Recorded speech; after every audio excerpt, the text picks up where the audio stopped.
Delhi NCR में लगातार हवा का स्तर गिरता जा रहा है। दिल्ली में रविवार को हवा बहुत जहरीली हो गई। दिल्ली में कुल मिलाकर के वायु गुणवत्ता 306 एक्यूआई के साथ बहुत खराब श्रेणी में पहुंच गई है। गुरुग्राम में वायु गुणवत्ता 283 एक्यूआई के साथ खराब श्रेणी में और नोएडा में वायु गुणवत्ता 308 एक्यूआई के साथ बहुत खराब श्रेणी में पहुंच गई है। दिल्ली में ग्रैप योजना का दूसरा चरण लागू कर दिया गया है। सर्दी के दौरान वायु प्रदूषण से निपटने के लिए दिल्ली एनसीआर में लागू की जाने वाली केंद्र सरकार की चरणबद्ध प्रतिक्रिया कार्य योजना के दूसरे चरण के तहत यह निर्देश दिया गया है। दिल्ली एनसीआर में वायु गुणवत्ता की स्थिति की समीक्षा करने के लिए हुई एक बैठक में वायु गुणवत्ता प्रबंधन आयोग ने कहा कि भारत मौसम विज्ञान विभाग और भारतीय उष्णकटिबंधीय मौसम विज्ञान संस्थान के पूर्वानुमानों से पता चलता है कि प्रतिकूल मौसम और जलवायु परिस्थितियों के कारण 23 और 24 अक्टूबर को दिल्ली की समग्र वायु गुणवत्ता के गिरकर बहुत खराब के श्रेणी में जाने की आशंका है। वायु गुणवत्ता प्रबंधन आयोग जीआरपी को सक्रिय रूप से लागू करने के लिए जिम्मेदार एक वैधानिक निकाय है।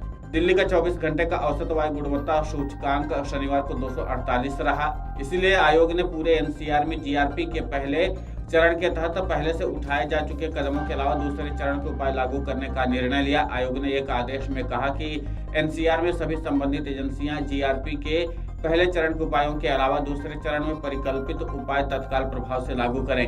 दिल्ली एनसीआर में वायु गुणवत्ता के आधार पर जीआरपी को 4 चरणों में वर्गीकृत किया गया है। पहला चरण वायु गुणवत्ता सूचकांक यानी कि एक्यूआई 201 से 300 यानी कि खराब होने पर लागू किया जाता है। दूसरा चरण एक्यूआई 301 से 400 बहुत खराब होने पर।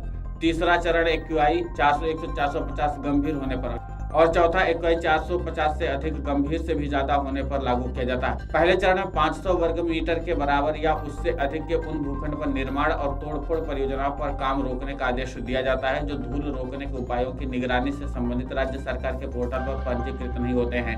इसके अलावा पहले चरण में दिल्ली के 300 किलोमीटर के अंदर प्रदूषण फैलाने वाली औद्योगिक इकाइयों और ताप ऊर्जा संयंत्रों के खिलाफ दंडात्मक कार्रवाई की जाती है और होटल रेस्तोरां में खुले भोजनालयों के तंदूर में कोयले और जलावन लकड़ी के उपयोग पर पूर्ण प्रतिबंध लगा दिया जाता है। निर्माण और तोड़फोड़ वाले स्थलों से निकलने वाली धूल पर काबू पाने के लिए दिशा निर्देशों का उचित कार्यान्वयन सुनिश्चित करना भी पहले चरण के तहत आता है। दूसरे चरण के तहत उठाए जाने वाले कदमों में व्यक्तिगत वाहनों के इस्तेमाल को कम करने के उद्देश्य में पार्किंग शुल्क बढ़ाना और सीएनजी, इलेक्ट्रिक बस और मेट्रो सेवाओं को बढ़ावा देना शामिल है। तीसरे चरण के तहत दिल्ली, गुरुग्राम, फरीदाबाद, गाजियाबाद और गौतम बुद्ध नगर में पेट्रोल से चलने वाले BS3 इंजन वाले, डीजल से चलने वाले BS4 चार पहिया वाहनों के इस्तेमाल पर रोक लगाने का प्रावधान है।